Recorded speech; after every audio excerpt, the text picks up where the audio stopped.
अच्छा जी, एहतशाम, अच्छा तुम्हारा आंसर बहुत अच्छा है लेकिन रीज़न थोड़ी डिफरेंट है।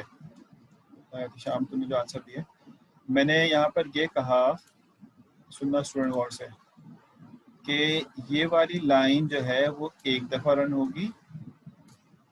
ये वाली लाइन जो है, मैंने कहा, तुम लोग कह रहे थे एन, मैं कहता हूँ एन दफ़ा, एन प्लस वन। अच्छा, फॉर के अंदर तीन चीज़ें होती हैं, मैं लिख देता हूँ, आपको पता ही होगा।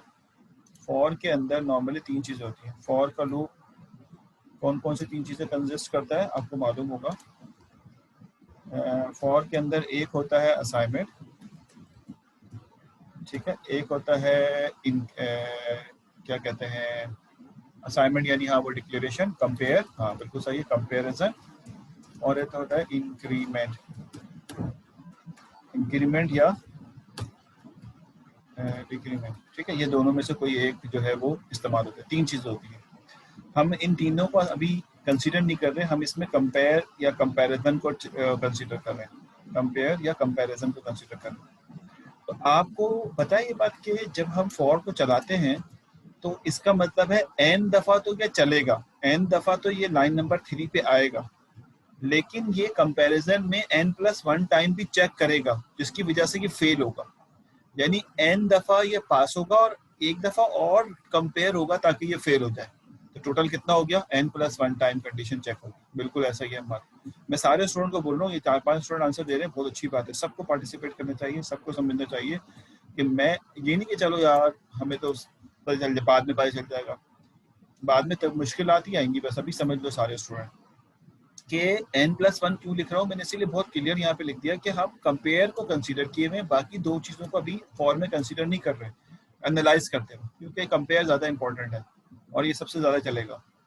तो कंपेयर ज़्यादा इसलिए चलेगा कि एन दफ़ा तो ये ट्रू होगा और नीचे आएगा, और एक दफ़ा और एक्स्ट्रा चलेगा एन प्लस वन, क्योंकि वो फेल होगा, फेल होने पे ये बाहर निकल जाएगा।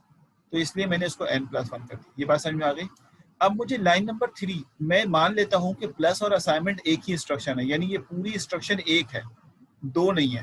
हालांकि नज़र दो आ रही है कि असाइनमेंट और प्लस, लेकिन मैं एक ही मान लूँ, तो टोटल ये कितनी दफ़ा रन होगा, ठीक है। यानी लाइन नंबर 3 कितनी दफ़ा रन होगी, बिल्कुल सही है। हम बाद में सही बताया कि इसकी इंस्ट्रक्शन की तादाद n होगी। इसकी इंस्ट्रक्शन की तादाद n क्यों होगी भाई, इसलिए n होगी कि फॉर n दफ़ा 3 लाइन पे आएगा, इन होगा, और एक दफ़ा तो फेल होगा, इस वजह से ये n प्लस वन होगा लाइन नंबर 2, और लाइन नंबर 3 जो है वो n होगा। यहाँ तक बात समझ में आ गई। जब यहाँ तक बात समझ में आ गई तो लाइन नंबर 4 की कोई रोल नहीं है। लाइन नंबर 4 बेसिकली कंपेयर का ही कहते हैं कि कितनी दफ़ा चेक करना है, तो इसलिए हम लाइन नंबर 4 को कंसीडर नहीं करते, चाहे 0 लिख दो चाहे ना लिखो, कोई फर्क नहीं पड़ता। यहाँ तक बात समझ में आ गई। बहुत आसान एल्गोरिथम था, इसलिए हमें कोई मुश्किल ही नहीं हुई। उसके बाद आप क्या करते हैं, यहाँ पे इसको समअप कर लेते हैं। समअप का मतलब ये हुआ, मैं इसको इस वाले राइटिंग से कर लेता हूँ कि 1 को प्लस कर लेते हैं n प्लस वन में, ठीक है, और प्लस कर लेते हैं n में। यहाँ तक बात समझ में आ गई कि हम इन सबको जाके समअप कर लेते हैं। समअप को लिखने का तरीका क्या होगा, समअप को लिखने का तरीका है कि हम f ऑफ n को सम कर लेते हैं, f ऑफ n लिख के सम कर देते हैं। यानी मतलब ये हुआ कि हमने ऊपर सबको सम कर लिया और ये सम करने वाली को नोटेशन में डाल दिया f ऑफ n के अंदर। ये समझ में आ गया, क्योंकि n का वेरिएबल यूज हो रहा था तो हमने f ऑफ n कर दिया इसको। जब इसको सॉल्व कर लेंगे तो हमारे पास रिजल्ट आ जाएगा 2f of n which is equal to 2n plus n, oh sorry 2n plus 2। जब सॉल्व कर लेंगे तो हमारे पास रिजल्ट आ जाएगा 2n प्लस 2। यहाँ तक समझ में आ गई बात है।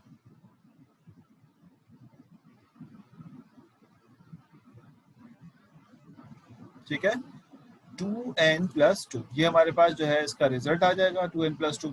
अब आपको नजर आ रहा है कि एल्गोरिथम हमारा ये था जो हमने यहाँ पे पिक किया था, लेकिन इस पूरे एल्गोरिथम को हमने मैथमेटिकल फॉर्मूले में कन्वर्ट कर दिया। इसकी मैथमेटिकल इक्वेशन ये थी। तो मैंने पहला आपको भी थोड़ी देर पहले जो मैंने पॉइंट्स लिखे थे उसमें ये लिखा था ना कि एल्गोरिथम से इक्वेशन का बनाना हमारा पहला टारगेट है। तो हमने एल्गोरिथम से इक्वेशन बना दी, यानी इस एल्गोरिथम की जो हमारे सामने है इस वक्त, इस एल्गोरिथम की मैथमेटिकल इक्वेशन ये है। नजर आ रही है बात, ये इस एल्गोरिथम की मैथमेटिकल इक्वेशन हमें ये नजर आ रही है। अगर कोई कंफ्यूजन हो तो बता दो, नहीं है ना। ये एल्गोरिथम एक लीनियर एल्गोरिथम है। लीनियर क्यों है भाई? लीनियर इसलिए है कि यहाँ पर लीनियर होने की वजह आप सबको पता है, मैथमेटिक्स में पढ़ चुके हैं कि कोई भी एल्गोरिथम लीनियर उस वक्त होता है जब उसके अंदर इस्तेमाल होने वाले वेरिएबल लीनियर हो, यानी पावर 1 हो। तो इसका मतलब है कि ये इक्वेशन लीनियर है। अब मैं यहाँ पे आपको इंटरेस्टिंग बात इसकी, अब अगली बात कि इसकी ग्रोथ बना देता हूँ, जो हमारा दूसरा पॉइंट था। ठीक है, हमारा दूसरा पॉइंट ये था कि हम इसकी ग्रोथ जो है वो डिजाइन कर देते हैं। पहला ये था इक्वेशन, दूसरा ये ग्रोथ। तो हम इसकी ग्रोथ अगर बनाना चाहें एक रफली, कि ये डेटा है मेरे पास और ये मेरे पास ये है, तो स्लोप 2 यानी हाइट इसकी 2 पे रहेगी, हाइट इसकी 2 पे रहेगी, और 2 स्लोप के साथ यानी डबल के साथ। यानी अगर डेटा में 2 दूंगा तो 4, अगर मैं 4 दूंगा तो 8, समझ में आ रही बात है, और 8 दूंगा तो 16, डबल के साथ। यानी हर डेटा पे ये डबल इंस्ट्रक्शन एग्जीक्यूट करेगा, और 2 तो कांस्टेंट ही रहेगा। मेरी बात क्लियर हो रही है बात ही? यानी अगर मैं डेटा की तादाद 5 दे दूँ, इसको मैं कलर चेंज करता हूँ उसका, अगर मैं डेटा की तादाद 5 देता हूँ तो यकीनन इसका आउटपुट 12 आना चाहिए, क्योंकि 5 2 10 डबल और 2 तो कांस्टेंट है। तो स्टार्ट यहाँ से हो रहा है तो तकरीबन यहाँ पे आएगा। और अगर मैं इसको 10 देता हूँ तो हमें पता है डबल 20 और 2 तो एक्स्ट्रा है, वो अभी ये 2 हर में कॉन्स्टेंटली ऐड होता जा रहा है। ये कुछ इस तरह हो जाएगा, और इसकी लीनियर इंप्रूवमेंट जो है वो कुछ इस तरह से आ जाएगी कि ये लाइन हमारा इस तरह ग्रो कर जाएगा। और हम कह सकते हैं कि ये डबल, बिल्कुल ऐसे ही जो तुम कह रहे हो, डबल डेटा और इसका 1:2 का रेशियो होगा, और 2 उसका कांस्टेंट होगा, 2 इसका कांस्टेंट। तो इसकी ग्रोथ कोई इस तरह होगी, यानी ये बात तय हो गई कि इसकी ग्रोथ लीनियर होगी। इसकी ग्रोथ क्या होगी? लीनियर। लीनियर से क्या मुराद है कि n की वजह से लीनियर होगी और 2 की वजह से डबल होगी। क्या इंटरेस्टिंग बात है, सब कुछ हम बता सकते हैं। n की वजह से लीनियर होगी, 2 की वजह से डबल होगी, और कांस्टेंट 2 का मतलब है स्टार्ट यहाँ से। We can say each and everything regarding this algorithm and we can compare this algorithm to another algorithm. अगर मुझे कोई दूसरा एल्गोरिथम दो तो मैं फौरन एनालाइज कर लूंगा कि उसके अंदर क्या हो रहा है। मेरी बात समझ में आ रही है? तो और बता सकता हूँ कि उसमें क्या, मिसाल के तौर पे मैं यहाँ पे टाइम के साथ साथ मैं यहाँ पर, अब मैं ज़रा उसको, ये समझ में आ गया ना, हम इसको कहीं साइड में लिख लेंगे 2n+2 को, और मैं ज़रा सा चेंजेस इसमें करता हूँ। मैं यहाँ पे मिसाल के तौर पे लाइन नंबर 3.1 एक ऐड करता हूँ, और इसमें यहाँ पे लिख देता हूँ कि एक और फंक्शन भी चला रहा हूँ मैं, और वो है आपके पास जाके x = टाइम+a। सिंपल एक वेरिएबल मैंने ले लिया और वो है x के नाम से, और उसको मैंने कह दिया कि ये x = टाइम, जो भी मुझे ऊपर टाइम में फंक्शन चला रहा हूँ, टाइम जो भी ऊपर फंक्शन मिल रहा है मुझे टाइम, उस टाइम को मैंने a में ऐड कर दिया, जो भी ऊपर टाइम मिल रहा है, और उसको x में स्टोर कर दिया। तो लिहाजा मुझे ऊपर x को इनिशियलाइज करने की जरूरत नहीं है, क्योंकि x कोई क्यूमुलेटिव एडिशन का हिस्सा नहीं है, सिर्फ एक इंस्ट्रक्शन और ऐड कर दी। अच्छा, मुझे ये बात मालूम थी कि थोड़ा देर पहले जो मैंने फंक्शन निकाला था f of n, ठीक है, विच इज इक्वल टू, उसका आंसर था 2n+2, और ये उसका आंसर था। मैं एहतियातन इसको f1 कर देता हूँ ताकि हम जब बोलें तो f1 यानी पहला वाला, ठीक है ना। अब अगर आपसे कोई कहता है कि इसको एनालाइज करें मेरे भाई, ये जो आपके सामने चीज़ है इसको एनालाइज करें, तो मैं ये नहीं चाहूँगा कि 2 स्टूडेंट करें, 3 स्टूडेंट करें, मैं चाहूँगा सारे स्टूडेंट करें, और बिल्कुल प्रॉपरली आराम से सोच के करें, ताकि आपको कोई मसाइल ना आए। अभी तो क्योंकि हम बहुत ही बेसिक पढ़ रहे हैं तो समझ आना मेरा मकसद है, मुश्किलात पैदा करना नहीं है। तो आप कहेंगे देखिए इसमें चेंज नहीं आया, ये एक दफ़ा चलेगा, फॉर में कोई चेंज नहीं आया, ये n+1 चलेगा, ये जो है n दफ़ा चलेगा, लेकिन ये भी फॉर के अंदर है तो ये भी n टाइम्स चलेगा, और इसकी कोई वर्थ नहीं है, 0 दफ़ा चलेगा। अब समझ में आ रही है ना बात ये? तो जब मैं इसको सॉल्व करूंगा तो ये मेरे पास आ जाएगा, आपके लिए मैं लिख देता हूँ यहाँ पे f of n which is equal to, जी क्या लिखूँ, 1 plus bracket n+1 bracket plus n+n। देखो क्या, सॉरी, ये तो वो आ गया जो इसके लिखने की वजह से आया, और फाइनल आंसर आपके सामने है, आप लोग लिख रहे हो, आंसर आप लोग लिख रहे हैं, तो ये आ जाएगा विच is equal to 3n+2, 3n+2। ये हमारे पास F2 का आंसर आ जाएगा, उसको हम F2 का नाम दे देते हैं। हमारा एल्गोरिथम थोड़ा चेंज हुआ था, 3n+2, जी बिल्कुल सही है। अब आपके पास एल्गोरिथम 1 का मैथमेटिक्स भी है, एल्गोरिथम 2 की मैथमेटिक्स भी है। आप कह सकते हैं कि ये एल्गोरिथम 2 जो मैंने थोड़ा सा चेंज करके लिखा है, इसकी मैथमेटिक्स ये रही जो हमारे सामने है, इसकी मैथमेटिक्स जो है वो ये है जो हमारे सामने है, ठीक है। आप ये कहेंगे कि both of them are linear, ये तो नहीं कहेंगे कि लीनियर नहीं है, आप कहेंगे F1 and F2 are linear. इसमें कोई दो राय तो नहीं है ना, दोनों बेसिकली लीनियर हैं, इसमें तो हमें बिल्कुल कंफर्म है कि लीनियर है दोनों, ठीक है। लेकिन इस लीनियर में भी both of them are linear, ठीक है। लेकिन इस लीनियर में भी दोनों में से किसी एक की ग्रोथ ज्यादा होगी, एक की ग्रोथ कम होगी, वो हम चेक कर लेते हैं। आपको पता है, अब आप बता सकते हो क्योंकि आपने इतना लर्न कर लिया है कि किसकी ग्रोथ ज्यादा होनी चाहिए। 1 की ग्रोथ ज्यादा होगी, 2 की ग्रोथ ज्यादा होगी, 2 की ग्रोथ ज्यादा होगी, ठीक है। क्यों ज्यादा होगी ये भी हम पढ़ लेते हैं अभी, कि अगर आप यहाँ पर अगर आप 5 देते हैं तो ये आपको 12 आंसर देगा, मिसाल के तौर पर ये आंसर देगा। और अगर आप जो है यहाँ पर दूसरे वाले के लिए 5 देते हैं तो आपको 17 आंसर मिलेगा। समझ में आ रही है? बहुत ज़्यादा, मतलब हालांकि डेटा 5 है लेकिन एकदम से 12 की बजाय 17 आंसर मिलेगा। और अगर डेटा की तादाद 10 हो जाती है तो पहले वाले का आंसर जो है वो 22 मिलेगा आपको, यहाँ कहीं होगा, और दूसरे वाले का आंसर जो है वो 32 हो जाएगा, वो बेसिकली काफ़ी ऊपर चला जाएगा। तो इसका मतलब ये है कि आपका जो पहला रिजल्ट है वो कोई इस तरह से ग्रोथ आगे कर रहा होगा, दोनों का कांस्टेंट ये रिजल्ट स्टार्टिंग पॉइंट कांस्टेंट है, दूसरा वाला जो है वो यहाँ से ग्रो कर रहा होगा, इस तरह से ये ग्रो। और दोनों क्योंकि कांस्टेंट जो 2 है ये कांस्टेंट है, लिहाजा इनका कट ऑफ यहीं पर आएगा और कहीं और कट ऑफ आएगा। अगर ये 2 चेंज होता तो कट ऑफ कहीं और आता। अब आप मुझे बताइए, लाइनें में कलर चेंज कर देता हूँ, कि जो नीचे वाला है ये येलो है, नज़र नहीं आएगा लेकिन येलो है, और ये बेसिकली F1 है, और ये वाला जो दूसरी लाइन है ये F2 है। किसकी ग्रोथ ज़्यादा है? F2 की ग्रोथ ज़्यादा है डेफिनेटली। और बेस्ट कौन सा होगा? जिसकी ग्रोथ ज़्यादा होगी वो पुअर होगा, क्योंकि वो डेटा की इंक्रीमेंट के साथ साथ ज़्यादा इंस्ट्रक्शन एग्जीक्यूट कर रहा है, और दूसरा वाला जो नहीं, जो फर्स्ट वाला है वो डेटा के बढ़ने के साथ साथ कम इंस्ट्रक्शन एग्जीक्यूट कर रहा है, लिहाजा जो F1 है वो बेहतर है एज कम्पेयर टू F। है दोनों लीनियर, लेकिन दोनों लीनियर में भी अगर कंपैरिजन करें तो F1 बेहतर है F2 के मुकाबले, ठीक है। लीनियर तो एक फैमिली है, लेकिन F1 जो है वो F2 से जो है वो ज़्यादा बेहतर है। क्लियर हो गया यहाँ तक? अभी हम बिग ओ नोटेशन पे नहीं आए, अभी हमें बिग ओ नोटेशन पे डिस्कस करना है, बिग ओमेगा डिस्कस करना है, बिग थीटा डिस्कस करना है, जिसको हम एसिम्प्टोटिक बिहेवियर और एसिम्प्टोटिक नोटेशंस कहते हैं। एसिम्प्टोटिक बिहेवियर और एसिम्प्टोटिक नोटेशंस भी कहते हैं। यहाँ तक बात क्लियर हो गई आप लोगों के?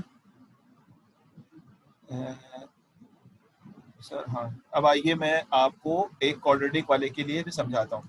अच्छा, क्वाड्रेटिक की ग्रोथ कभी भी लीनियर से कम नहीं होती। क्वाड्रेटिक शुरू में कम हो सकता है अपने कांस्टेंट की वजह से, लेकिन क्वाड्रेटिक की ग्रोथ कभी भी लीनियर से कम नहीं होती। क्वाड्रेटिक हमेशा लीनियर से स्पेसिफिक कट ऑफ पॉइंट के बाद उसने ग्रो को बढ़ाना ही बढ़ाना है। लीनियर हमेशा क्वाड्रेटिक से कम रहेगा आफ्टर वेरी लार्ज डेटा।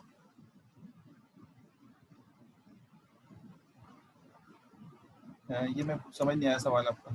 क्या नाम बताए हैं आपने, रिपीट कर दें। किस चीज़ के नाम? ये मैं भूल गया हूँ, बता दें किस चीज़ के नाम की बात होगी। एंड में जो बताया था, चलो दोबारा रिपीट हो ही जाएगा, मुझे याद नहीं आ रहा मैंने क्या बताया था। ठीक है, यहाँ तक बात समझ में आ गई है। मैं अभी रिपीट करूँगा तो शायद आपको वो बात आ जाएगी बीच में, मुझे खुद भी याद नहीं कि मैंने क्या बताया था। मैं ये बता रहा था, अच्छा वो हाँ, एंड में वो तो अभी हम पढ़ेंगे ना, asymptotic behaviour, asymptotic behaviour, asymptotic notations, ये पढ़ना है अभी हमें। अभी तो हम सिर्फ बहुत ही बेसिक चीज़ें समझ रहे हैं। अगर ये समझ आ जाएंगी तो हमें अगला टॉपिक यानी asymptotic behaviour, big o notation, big omega notation, big theta notation समझ आ जाएगा। ये सारे कनेक्टेड हैं, यहाँ से चलें हम और आगे इंशाल्लाह इसी को कनेक्टिविटी के साथ जो है वो बाकी चीज़ें भी हासिल कर लेंगे, अगर ये समझ आ गया तो। अच्छा जी, आइए हम एक किसको क्वाड्रेटिक इक्वेशन को एनालाइज करते हैं। पहले मैं क्वाड्रेटिक इक्वेशन को समझाने की कोशिश करता हूँ और उसके बाद फिर क्वाड्रेटिक इक्वेशन नॉर्मली यूँ लिखी जाती है ax² यानी f ऑफ x या f ऑफ n, n में लिखना है तो f ऑफ n, यूँ लिखता हूँ f ऑफ n, ठीक हो गया।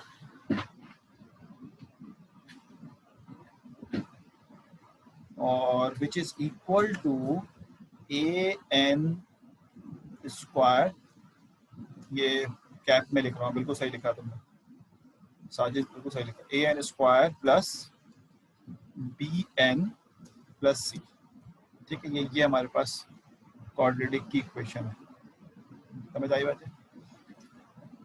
अगर दो क्वाड्रेटिक इक्वेशन हो, मिसाल के तौर पे मैं आपको देता हूँ, दो क्वाड्रेटिक इक्वेशन हो, इसमें से एक क्वाड्रेटिक इक्वेशन ये है f of n which is equal to 5n², समझने की कोशिश करना, 5n² प्लस, ठीक है, 3n प्लस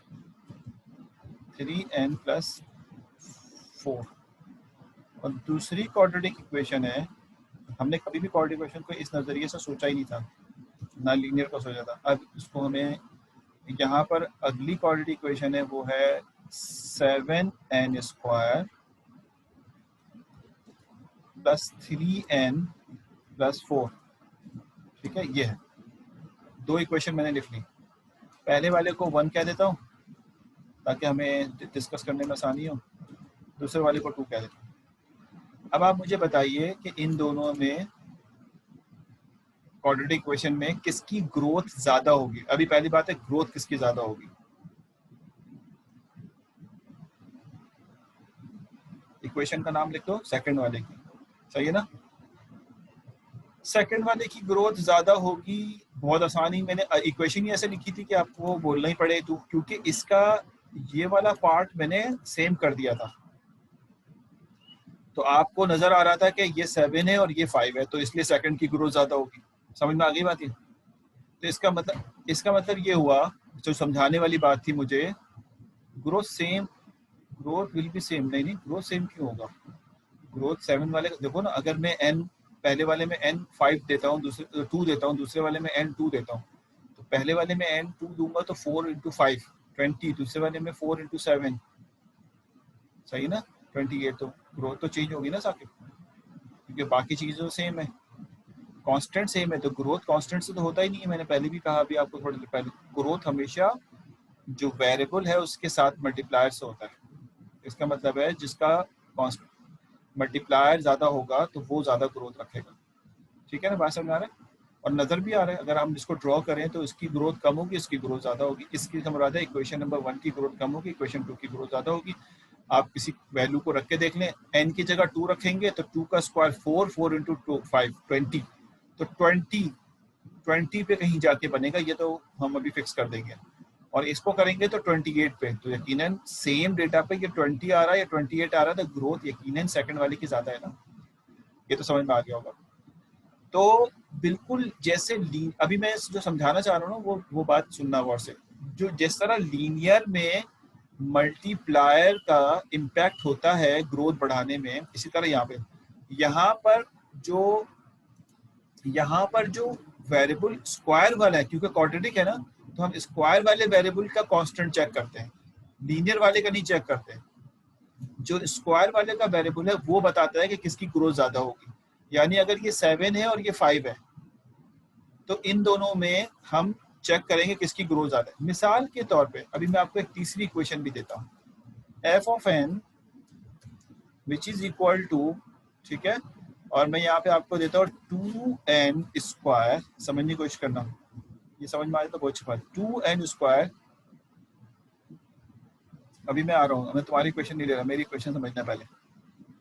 2 वही मैं लिखने जा रहा हूँ तो तुमने लिखा है 2n² प्लस, ठीक है, 15n एन प्लस 20। ये मैंने एक तीसरी क्वेश्चन लिखी जो अभी हम्माद ने लिखी थी, माशाल्लाह इसके जहन पे ऐसा चल रहा है।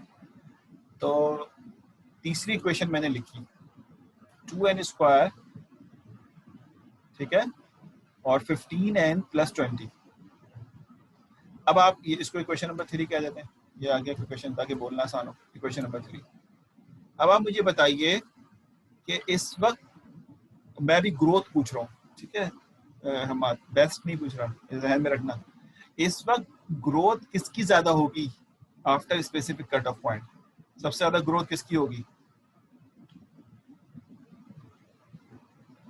सबने 2 वाला बोल दिया, एक ने कहा है 3, फवाद ने कहा है 3 और मोहम्मद साजिद ने कहा है 3। बाकी सब 2 कह रहे हैं। बाकी सब जो कह रहे हैं वो ठीक है। फवाद और हम्माद और बाकी स्टूडेंट जिनको अभी समझ नहीं आया या आंसर पार्टिसिपेट नहीं कर रहे, याद रखना, मैं फिर बताता हूँ कि तुम लोग ने इक्वेशन 3 इसलिए कहा है कि इक्वेशन 3 का कांस्टेंट बड़ा है। कांस्टेंट से मुराद है लीनियर का 15 बड़ा है और कांस्टेंट 20 बड़ा है। जबकि आपने ये नहीं देखा, मैं आपको समझाता हूँ, आपने ये नहीं देखा कि इसका 2 सबसे छोटा है, इसका 2 सबसे छोटा है, सही है। मिसाल के तौर पे आप इनिशियली एक टेबल बनाए, मैं इनिशियली एक टेबल बनाता हूँ, आपके पास कैलकुलेटर होगा, आप कैलकुलेटर लेके बैठे, इनिशियली एक टेबल बनाए और इसमें 3 कॉलम बना दें। मैं हमेशा ऐसे समझाता हूँ। ये आ गया आपके पास F1, ये आ गया आपके पास F2। कैलकुलेटर ले लो एक आदमी भाई, किसी के पास कंप्यूटर मोबाइल या ये F3 या कैलकुलेटर हो तो लेके बैठो,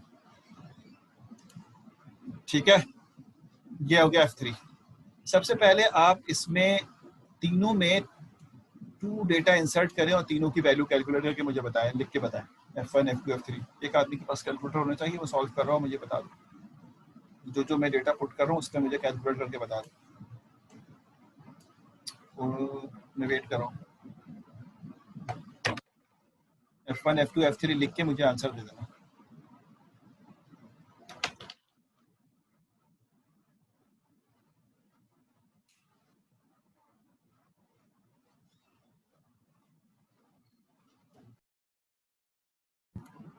ठीक है, तुम लोगों ने जवाब दे दिया 30, 38, 58, सही है। लिख देता हूँ यहाँ पे। सबसे पहले का आंसर है 30, दूसरे का आंसर है 38, तीसरे का आंसर है 50। और जैसे कि कुछ स्टूडेंट ने कहा था कि F2, F3 की ग्रोथ ज्यादा होगी, सॉरी 58। जैसा कि कुछ स्टूडेंट ने कहा था कि थर्ड की ग्रोथ ज्यादा होगी, और हमें नजर भी आ रहा है कि अगर डेटा जो ये डेटा है, ये हम यहाँ पे इसको लिख लेते हैं कि ये बेसिकली मेरे पास डेटा को, सॉरी डेटा है, ठीक है। तो डेटा अगर 2 है तो हमें नजर आ रहा है कि 58, बाकी इसकी ग्रोथ ज्यादा है। अब आपके पास, हाँ ये कट ऑफ से पहले, वेरी गुड, ये हमारे साहब ने जो जुमला इस्तेमाल किया कट ऑफ से पहले आई है, बिल्कुल सही कहा। मैं यहाँ पर आपको कहता हूँ कि आपको थोड़ी सी मेहनत तो करनी पड़ी होगी, लेकिन मैं आपको समझाना चाह रहा हूँ कि इम्पैक्ट किसका होता है। कि अगर मैं 10 कर दूं उसको, तो जरा आप मुझे बता सकेंगे 10 पे आंसर क्या आ रहे हैं तीनों की, जल्दी जल्दी से। 10 तो एक आसान वर्ड है। पहले का 534, 534, वेरी गुड। दूसरे का 734,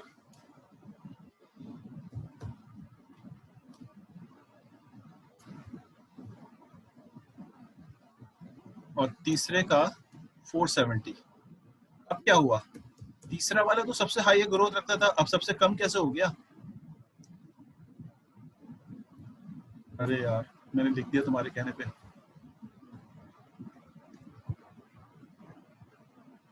कोई एक आदमी सही से कर दे भाई।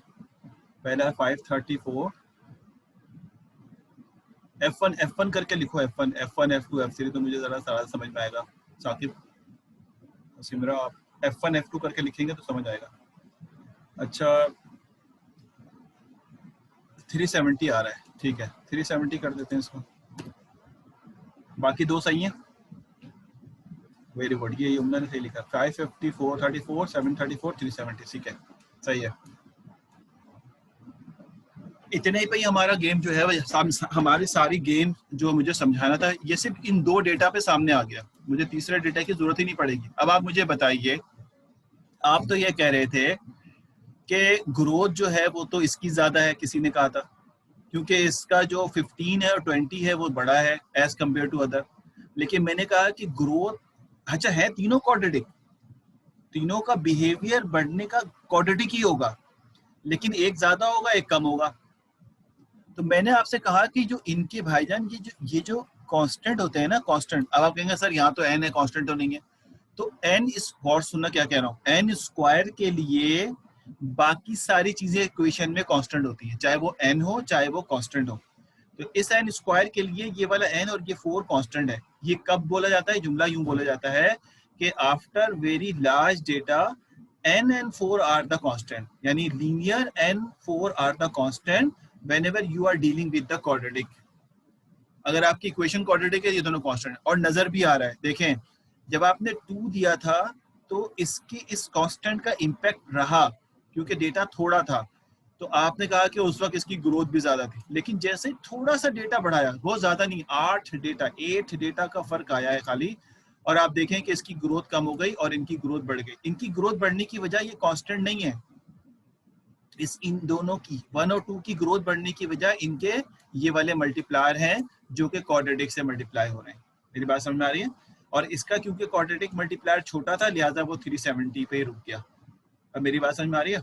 तो इससे यह जाहिर हुआ कि हमेशा जिस इक्वेशन की बात करते हैं, इस इक्वेशन का जो हायर पावर होता है उसका जो मल्टीप्लायर होता है, स्लोप, उसका जो वो बेसिकली एक्चुअल ग्रोथ को डिफाइन कर रहा होता है कि कौन सा ज्यादा होगा कौन सा कम होगा।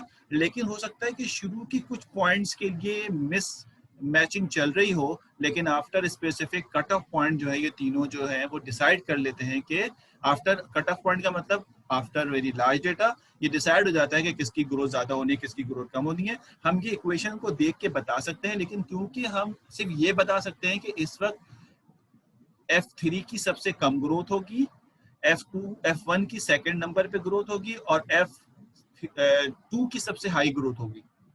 लेकिन इन तीनों का कट ऑफ पॉइंट कहाँ पे होगा ये हमें नहीं पता। हमने 10 पे देख लिया, लेकिन एक्चुअल कट ऑफ पॉइंट नहीं पता कहाँ पे होगा, वो कैलकुलेट करना हम सीखेंगे कोर्स के अंदर। सही है? तो इसका मतलब है इस वक्त सबसे बेस्ट एल्गोरिथम F3 है, दूसरे नंबर पे F1 है, तीसरे नंबर पे F2 है, क्योंकि इनकी ग्रोथ कुछ इस तरह से होगी। मैं थोड़ा सा समझाने की कोशिश करता हूँ क्योंकि डिजाइनिंग थोड़ी मुश्किल होती है इनकी। ये याद रखना हमेशा डेटा के लिए इस्तेमाल होता है, और ये मैं लिख देता हूँ बार बार क्योंकि स्टूडेंट कंफ्यूज ना, और ये इंस्ट्रक्शन के लिए इस्तेमाल होता है, नंबर ऑफ इंस्ट्रक्शन। तो मैं हमेशा यूं बनाता हूँ कि शुरू में फ्लक्चुएशन होती है, शुरू में कांस्टेंट की वजह से फ्लक्चुएशन आ रही होती है। तो मैं हमेशा इस तरह से डिजाइन करता हूँ फ्लक्चुएशन, और फिर एक डायग्राम डिजाइन करता हूँ। यहाँ पे तो थोड़ा सा क्योंकि माउस से बना रहा हूँ तो थोड़ा हाथ सही नहीं चल रहा। दूसरा जो है वो हो सकता है कि शुरू में थोड़ा नीचे हो लेकिन थोड़ा सा फिर ऊपर चला जाता है, और तीसरा जो है वो फ्लक्चुएट करके यहाँ आ जाएगा। अब अगर मैं इन तीनों को नाम दूँ ना भाई कि कौन सा कौन होगा, तो ये वाला आपका जो पॉइंट है, ये वाली लाइन जो है ये F3 है, सबसे कम ग्रोथ है। और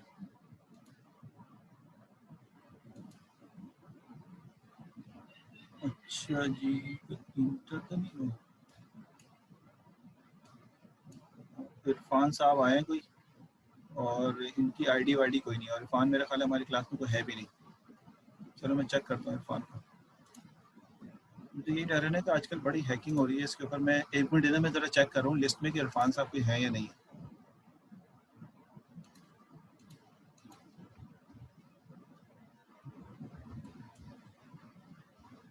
इरफान हैदर तो है कोई, इरफान हैदर हमारे पास है, लेकिन पता नहीं ये सिर्फ इरफान के नाम से है। इनका कोई दोस्त हो तो बता दो भाई कि पूरा नाम लिख के अपनी आईडी लिख के आए, ताकि मैं इसको इन करूँ, मैसेज कर दूँ। नहीं हो, मैं क्या बता रहा था आपको, हाँ ये F3 है, ये वाला जो है क्योंकि इसकी ग्रोथ पहले वाले से ज़्यादा है ये F1 है, और ये आपके पास F2 है। ये इस तरह से इनकी तीन की डायग्राम। अच्छा मैं वेटिंग में भी डाल देता हूँ इसे, ठीक है वेटिंग में कर देता हूँ मैं इसे। ये बात समझ में आ गई? तो इस तरह से इन तीनों की ग्रोथ। अब यानी अगर मैं कहूँ कि यहाँ पे कोई डेटा, तो आपको नजर आ रहा होगा यहाँ पर अगर कोई डेटा है तो ये इतना इंस्ट्रक्शन लेगा, देखते रहना, इसी जगह पे ये वाला इतना इंस्ट्रक्शन लेगा, समझ आ रहा है ना अब तुम्हें, और इसी जगह पे ये वाला, मैं थोड़ी लेंथ टेढ़ी कर रहा हूँ यहाँ तक पहुँचाने के लिए, ये इतनी इंस्ट्रक्शन लेगा। एक ही जगह पे रहते हुए डेटा को ये कम इंस्ट्रक्शन ले रहा है F3, ये ज्यादा इंस्ट्रक्शन ले रहा है। अब कट ऑफ पॉइंट कहाँ होता है, हम तो एक बेसिकली एक्चुअल मेथड से तो नहीं कर रहे, लेकिन एक कट ऑफ पॉइंट का मैं आपको आइडिया दूं तो देखिए, जो सबसे आगे की तरफ आखिर में कट हुआ था उसको कट ऑफ पॉइंट कहते हैं। देखिए यहाँ पे बहुत जगह पर कटिंग हुई है, लेकिन जो सबसे आखिर में होगा तो वो ये वाला है, बेसिकली ये कट ऑफ पॉइंट है फाइनल। इसके बाद ये तीनों आपस में कभी भी नहीं मिलेंगे। इसके बाद ये तीनों आपस में, जब ये डिसाइड हो जाए कि कट ऑफ पॉइंट ये है, तो इसके बाद ये तीनों आपस में कहीं भी नहीं मिल सकते। दिस इज कॉल्ड, इससे पहले वाले का डिसीजन अगर किसी ने ले लिया तो गलत है, तो इसलिए हम कहते हैं आफ्टर वेरी लार्ज डेटा और after specific cut off point, these cannot be basically overlap। अब ये तीनों डायग्राम एक दूसरे पे ओवरलैप नहीं करेंगी। शुरू की फ्लक्चुएशन सिर्फ इस वजह से थी कि इनके कांस्टेंट में कुछ इंस्टेबिलिटी थी, जब वो स्टेबल हो गए तो वो कट ऑफ पॉइंट जनरेट कर गया, और उसके बाद से ये जो है वो बिल्कुल स्ट्रेटली जो है यहाँ पे आगे की तरफ स्मूथली बढ़ना शुरू हो गया। मैं इन चीज़ों को, क्योंकि हमारी ब्रेक का टाइम होने वाला है और 5 मिनट रह गए, तो मैं एक क्वाड्रेटिक इक्वेशन को एनालाइज कर दूं ताकि आपके लिए ये काम भी कंप्लीट हो जाए। तो फिर हम चलते हैं अपने बबल सॉर्ट वगैरह के एल्गोरिथम पे। मैं अभी बहुत ज़्यादा डिटेल में नहीं जाऊँगा, अभी हम सिर्फ बिग ओ नोटेशन को पढ़ लेंगे एसिम्प्टोटिक, क्योंकि आप बोर होना शुरू हो जाएंगे कि यार कितने मुश्किल और अजीब सा टॉपिक शुरू हो चुका है। तो मैं सिर्फ आपको बिग ओ नोटेशन बता दूंगा, और बिग ओ नोटेशन बता के फिर उसके बाद हम आगे की बातें जो है वो आगे आस्ते आस्ते निपटाते चले जाएंगे किसी और क्लास में। तो फिर मैं अब इसके बाद, हाँ मैं उसके बाद अभी आपको ये वाला कराने के बाद बबल सॉर्ट पढ़ाऊंगा, इंसर्शन सॉर्ट पढ़ाऊंगा, सिलेक्शन सॉर्ट पढ़ाऊंगा, और इन तीनों को पढ़ा के इन तीनों को एनालाइज भी करवाऊंगा ताकि आपको एनालाइज करना आ जाए। ठीक है ना, जब एनालाइज करना सीख जाएंगे आप, तो फिर आपको थोड़ी सी और मैथमेटिक्स है जो हम डिस्क्रीट मैथ में पढ़ते हैं, समीशन वाली, वो सिखाऊंगा। तो अभी थोड़ा टाइम लगेगा हमें एडजस्ट होते होते दोबारा वापस आते, क्योंकि हमने अभी सिर्फ एरे पढ़ा है ना, अब लिंक लिस्ट पढ़ना बाकी है। तो लिंक लिस्ट पढ़ना हमारे लिए बहुत ज़रूरी है, तो शायद कोई एक्स्ट्रा क्लास लगाएं हम। 8 क्लासेस तक हमें लिंक लिस्ट निपटा देना और शायद इस ट्रैक पर पहुंच जाना है। तो देखो क्या होता है, ये मिटा दूं मैं। अब हम आते हैं अपने डबल यानी फॉर के लूप पे, जिसमें 2 फॉर। देखो इन्होंने जो इक्वेशन एक्चुअल में दी थी ना, ये वाली इक्वेशन, जो ये वाली इक्वेशन थी, जो मैं हटा दूं अगर ये वाला, तो उसका डायग्राम भी इन्होंने मैटलैब से बना के या पाइथन से बना के शो कर दिया था कि इसका बेसिकली बिहेवियर ऐसा है। ठीक है ना, आगे अगर हम जाएं, ये सब मैटलैब पे मैंने बनाया हुआ है। आप भी, पहले मैं मैटलैब यूज़ करता था तो मैटलैब पे बनाता था, अब पाइथन यूज़ करता हूँ तो आप पाइथन पे आसानी इसकी मैटप्लॉट से डिज़ाइन कर सकते हैं।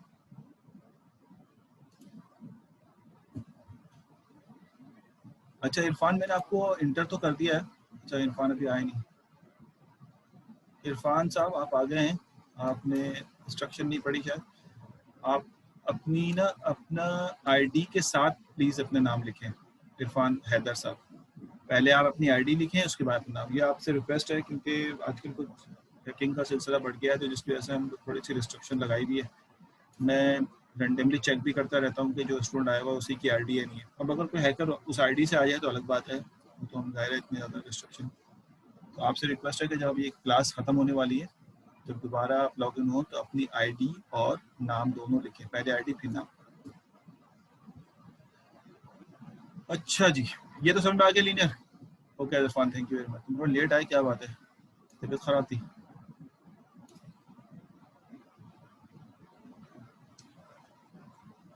क्योंकि पहला सेशन तो ऑलमोस्ट खत्म हो गया।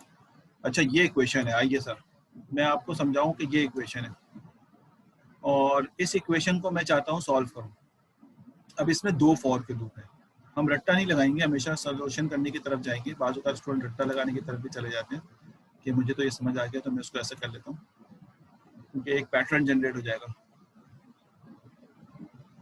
नहीं अटेंडेंस में आखिर में लेता हूँ इरफान।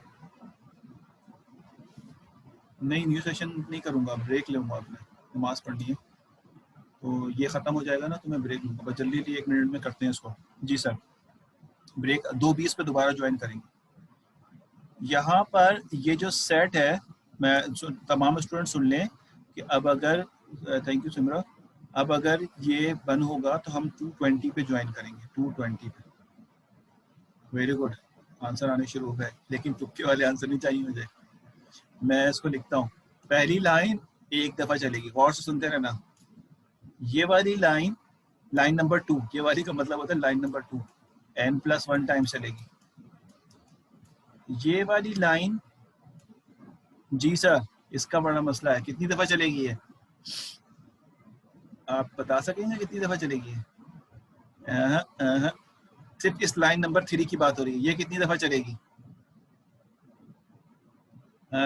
ऐसा गलत, सिमरा गलत, सोचो। लाइन नंबर 3 कितनी दफा चलेगी? ये साकिब साहब, साकिब ने बिल्कुल ठीक आंसर दिया है। प्राइवेट है लेकिन मैं इसको पब्लिक कर देता हूँ, साकिब का आंसर को, साकिब के आंसर को पब्लिक कर देता हूँ। हाँ, अरसलान का भी आंसर सही है, ये आंसर होना चाहिए। ये मैंने नहीं लिखा, ये साकिब ने लिखा और मोहम्मद अरसलान ने लिखा। अब ये क्यों होगा, ये मैं लिख देता हूँ, सुनो अब सब और सुनना। देखो, ये नेस्टेड लूप है। ये बात आपकी ठीक है कि ये खुद तो n+1 चलेगा, हर दफा n+1 चलेगा, ये बात पे तो कोई डाउट नहीं है ना कि ये इनफरादी होता, नेस्टेड नहीं होता